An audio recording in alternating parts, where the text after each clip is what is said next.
ولی دو قسم کے ہوتے ہیں قرآن کی اصطلاح میں، اولیاء الرحمن، اولیاء الشیطان۔ اولیاء الرحمن، اولیاء اللہ وہ ہوتے ہیں جن کی زندگی فقط رب کی رضا کے لیے بسر ہوتی ہے، اور اولیاء شیطان وہ ہوتے ہیں کہ جن کا مقصد صرف یہ ہوتا ہے قوم کو گمراہ کرنا، مخلوق کو اللہ کی بارگاہ سے، اللہ کی چوکھٹ سے دور کرنا، مخلوق کے دلوں میں، امت کے دلوں میں آقا و مولا صلی اللہ علیہ وسلم کی ذات اقدس کے متعلق وسوسے ڈالنا، وہم ڈالنا۔ وہ مولوی کی صورت میں بھی ہو سکتا ہے، وہ صحافی کی صورت میں بھی ہو سکتا ہے، وہ جج کی صورت میں بھی ہو سکتا ہے، وہ حاکم وقت کی صورت میں بھی ہو سکتا ہے۔ جس بندے کی تقریر سے، تحریر سے، کلام سے، انداز سے، فکر سے، نظریے سے اللہ رب العالمین کے دین کے متعلق انسان کے ذہن میں شکوک و شبہات پیدا ہو جائیں، بندے کے دل میں وسوسے پیدا ہو جائیں، جس کا پروگرام دیکھ کے، جس کی تقریر سن کے انسان کا دل جو ہے وہ ڈگمگانے لگ جائے، وسوسوں کا شکار ہو جائے، وہ شیطان کا ولی ہے۔ اور جس کی تقریر سن کے، جس کا نظریہ پڑھ کے، جس کی افکار جان کر بندہ صحابہ کرام علیہم رضوان کی اس جماعت کا سپاہی بن جائے، وہ اللہ کا ولی ہے۔ یہ آسان صفت ہو گئی۔ اسی لیے میں نے ایک دن یہاں سبق پڑھاتے ہوئے درس قرآن میں عرض کیا تھا کہ آپ 1400 سالہ اسلام کی تاریخ اٹھا کے دیکھیں، سلطان محمود غزنوی ہوں، طارق ہوں، کوئی مرد مجاہد اسلام کا جس نے اسلامی حکومت قائم کی، اسلام کے غلبے کے لیے جہاد کیا، اس کی پشت پر کسی نہ کسی اللہ کے ولی صوفی کا ہاتھ دیکھیں گے آپ۔ سلطان محمود غزنوی ہیں تو کہیں خواجہ معین الدین کھڑے ہیں، کہیں پیچھے نظام الدین اولیاء کھڑے ہیں، کہیں داتا گنج بخش پہلے راستے ہموار کر رہے ہیں اسلام کے داخلے کے بر صغیر میں، اور پھر یہاں مجاہدین آتے رہے۔ پہلے کوئی نہ کوئی صوفی، کوئی اللہ کا ولی آیا، اس نے راہ ہموار کی، پھر اپنے مجاہدین اسلام کو تھپکیاں دے کے دلیر کیا۔ یہ رب کی سنت ہے، یہ رب کی سنت ہے۔ فرمایا الذین آمنوا یقاتلون فی سبیل اللہ، وہ لوگ جن کے مقدر میں ایمان تھا، ان کی شان یہ ہے کہ جب بھی وہ لڑتے ہیں اللہ کی رضا پانے کے لیے اللہ کی راہ میں لڑتے ہیں۔ اور جو کافر ہو گئے بد نصیب، کہا جب بھی وہ ہتھیار اٹھاتے ہیں وہ شیطان کی رضا کے لیے اور شیطان کو راضی کرنے کے لیے شیطان کی راہ میں لڑتے ہیں۔ فقاتلوا اولیاء الشیطان، اے مسلمانوں، اے مومنوں، اب تم شیطان کے مددگاروں کے خلاف لڑو، اور تمہارا رب تمہیں گارنٹی دے رہا ہے۔ گارنٹی کیا؟ ان کید الشیطان کان ضعیفا، رب جانتا ہے، جس نے شیطان کو بھی تخلیق کیا ہے، کائنات کو بھی تخلیق کیا ہے، وہ رب جانتا ہے، اے مسلمانوں تمہیں گارنٹی دیتا ہے رب کہ شیطان کا جو مکر ہے وہ کمزور ہے۔ گھبرا نہ جانا، کسی مقام پہ جا کے پریشان نہ ہو جانا، تمہارے پائے استقلال میں کہیں لغزش نہ پیدا ہو جائے، شیطانی قوتوں کو دیکھ کے، طاقتوں کو دیکھ کے، ان کے ہتھیار دیکھ کے، ان کی توانائیاں دیکھ کے، ان کی صلاحیتیں دیکھ کے تمہارے دل کہیں پریشان نہ ہو جائیں۔ تمہارا رب جو کائنات کا خالق و مالک ہے وہ جانتا ہے کہ ان کے پاس کتنی جرأت ہے لڑنے کی۔ شیطان کا مکر جو ہے، شیطان کا جو فریب ہے، کہاں وہ ضعیف ہے، کمزور ہے۔ اور مسلمان کو اللہ رب العالمین میدان جہاد میں یہ شان عطا کرتا ہے کہ غزوہ بدر کے اندر وہ جو 313 تھے مسلمان، دوسری طرف 1000 سے زیادہ کا لشکر تھا۔ اللہ رب العالمین کی قدرتوں میں سے ایک قدرت کا نظارہ یہ تھا کہ رب تعالیٰ نے ان 313 کو، وہ جو 1000 کا لشکر مقابلے میں تھا، تھوڑے سے کر کے دکھائے، اور وہ جو 1000 کے لشکر کے مقابلے میں 313 مجاہدین اسلام تھے۔ اللہ رب العالمین کی قدرتوں میں سے ایک قدرت تھی کہ رب تعالیٰ نے اپنی قدرتوں کا اظہار فرمایا، اور وہ 313 ہزاروں کی صورت میں ظاہر کر کے ان کافروں کو دکھایا۔ تو کہا رب تمہارے ساتھ، رب کا رسول تمہارے ساتھ، تو تم اللہ کی راہ میں جہاد کرو، اس لیے کہ مومن ہوتا ہی وہ ہے جو رب کی رضا کے لیے زندگی گزارتا ہے۔ یہاں ایک لطیف بات میں عرض کر دوں، پھر اس پہ ہم بات ختم کرتے ہیں۔ دیکھیں، مومن کے حوالے سے میں نے ایک دن عرض کیا تھا کہ ہمارے کسی بزرگ نے کہا کہ مومن وہ جو ان کی عزت پہ مرے دل سے، مومن وہ جو ان کی عزت پہ مرے دل سے۔ دل کا جو فیصلہ ہوتا ہے نا، یہ عقل پہ غالب آ جاتا ہے۔ عقل بعض اوقات کہہ رہی ہوتی ہے کہ آپ یہ فیصلہ، یہ کام نہ کریں، لیکن دل مجبور کر دیتا ہے انسان کو وہ کام کرنے کو۔ اقرار باللسان و تصدیق بالقلب، کہا ایمان کیا ہے؟ زبان سے اقرار کرنا اور دل سے اس کی گواہی دینا۔ کہ جو کچھ میں کہہ رہا ہوں لا الہ الا اللہ، اللہ کے سوا کوئی عبادت، ہر ایک خدا کا انکار، صرف وحدہ لا شریک کا اقرار، اور محمد الرسول اللہ سرکار ہمارے آقا و مولا ہیں۔ کہا جب زبان سے یہ کہا تو پھر دل اس کی گواہی دے، دل اس کا اقرار کرے، دل اس کی تصدیق کرے، اقرار باللسان تصدیق بالقلب۔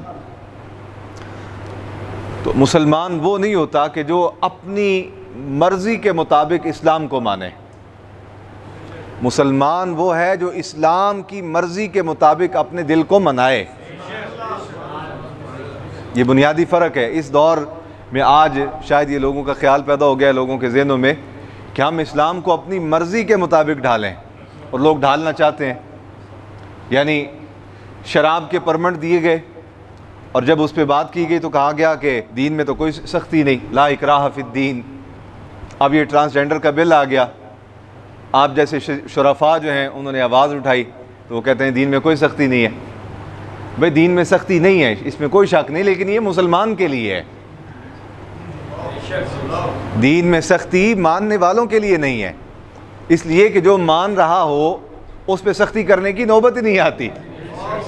یہ ضابطہ قاعدہ سمجھیں کہ جو مان رہا ہو، جس نے سر جھکا دیا ہو، وہ سختی کیوں کرنی ہے؟ سختی کی ہی اس پر جاتی ہے جو اکڑا رہتا ہے، جو انکاری ہو جاتا ہے۔ تو لا اکراہ فی الدین کا معنی یہ ہے کہ مسلمان کے لیے سختی نہیں جو اللہ کے حکموں پہ عمل کر رہے ہیں۔ اب بات سمجھیں، لا اکراہ فی الدین کا معنی یہ تھوڑی ہے کہ آپ یورپ کے حکم پر جو ہے وہ پوری، دیکھیں ٹرانسجینڈر کا بل پیش ہوا، سنا کو 3-4 آدمی تھے جنہوں نے اس کی حمایت نہیں کی، پوری اسمبلی نے اس کی تائید کی۔ کیا اس میں جناب وہ پی ٹی آئی ہو، کیا اس میں نون لیگ ہو، کیا اس میں پیپلز پارٹی ہو، کیا اس میں دیگر چھوٹی موٹی جماعتیں جتنی بھی کوئی علاقائی سطح پہ ہوتی ہیں، کوئی شہروں کی سطح پہ، کوئی صوبوں کی سطح پہ، 3-4 آدمیوں کے علاوہ بقیہ سب اس کی تائید میں یا خاموش تھے یا حمایتی تھے۔ تو اب کوئی یہاں کہے کہ لا اکراہ فی الدین، دین میں سختی نہیں ہے، تو اسے کہا جائے گا اللہ کے بندے اتنا غلط استعمال تو نہ کر، اللہ کی آیات کا اتنا، تو یہودیوں سے بھی آگے بڑھتا جا رہا ہے۔ یہودی تو صرف اللہ کی آیتوں کو جب بیان کرتے تھے تو جو آیتیں ان کے مزاج کے خلاف ہوتی تھی صرف ہاتھ رکھ کے گزر جاتے تھے آگے۔ تم یہودیوں سے بھی آگے گزر گئے ہو کہ اللہ کی آیتوں کو من گھڑت انداز میں بیان کرتے ہو۔ ٹرانسجینڈر کا بل تم نے پیش کر دیا، شرفاء نے، قوم کے معزز لوگوں نے، دینداروں نے کہا کہ آپ کیا کر رہے ہیں، تو آپ کہتے ہیں لا اکراہ فی الدین۔ آپ شراب کے پرمٹ جاری کرتے ہیں، دیکھو شراب حرام ہے، شراب پہ بین ہے، پورے ملک میں کوئی ایک شہر ایسا نہیں جہاں شراب دستیاب نہ ہو، بتائیں جی۔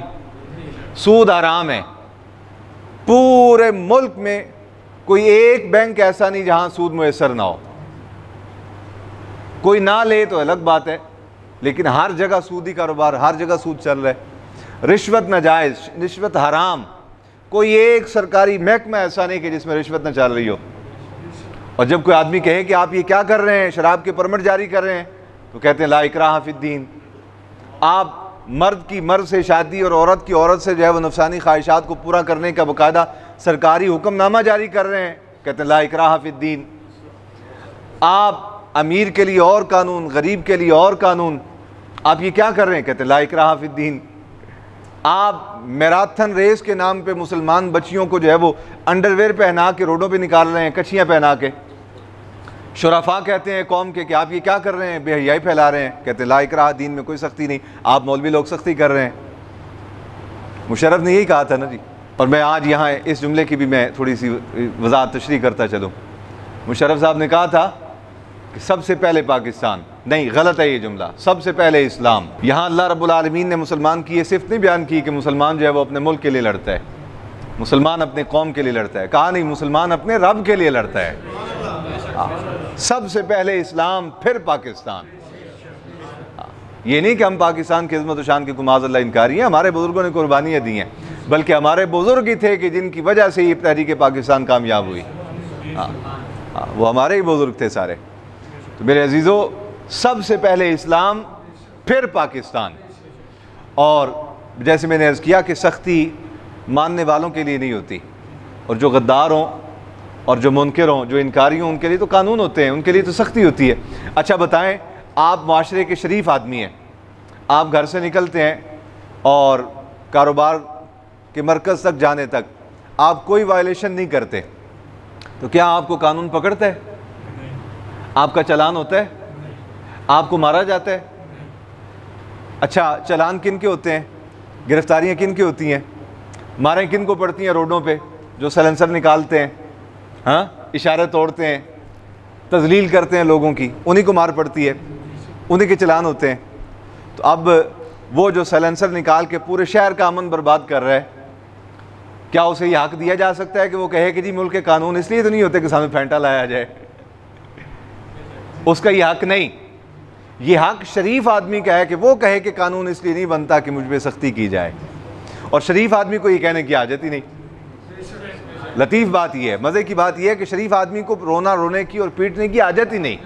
اللہ رب العالمین کے دین سے بغاوت اور نبی اکرم صلی اللہ علیہ وسلم کے عطا کردہ قانون سے بغاوت اس معاشرے میں عام ہو گئی، اور لوگ اب اسلام کو اپنے مزاج کے مطابق ڈھالنا چاہتے ہیں، جبکہ اللہ رب العالمین اپنے پاک کلام میں یہ فرماتا ہے کہ تم اسلام کو اپنے مزاج کے مطابق نہ ڈھالو، اپنے آپ کو اسلام کے مطابق ڈھالو۔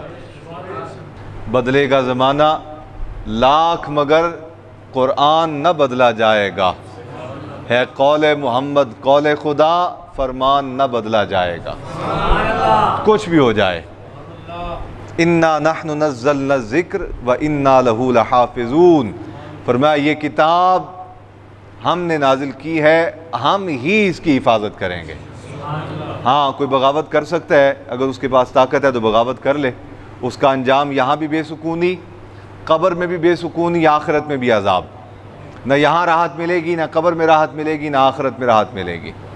اور اگر اپنے آپ کو اسلام کے مطابق ڈھالیں گے، اپنے آپ کو قرآن کے مطابق ڈھالیں گے تو یہاں بھی سکون، قبر میں بھی اطمینان، حشر میں بھی عزتوں کے تاج۔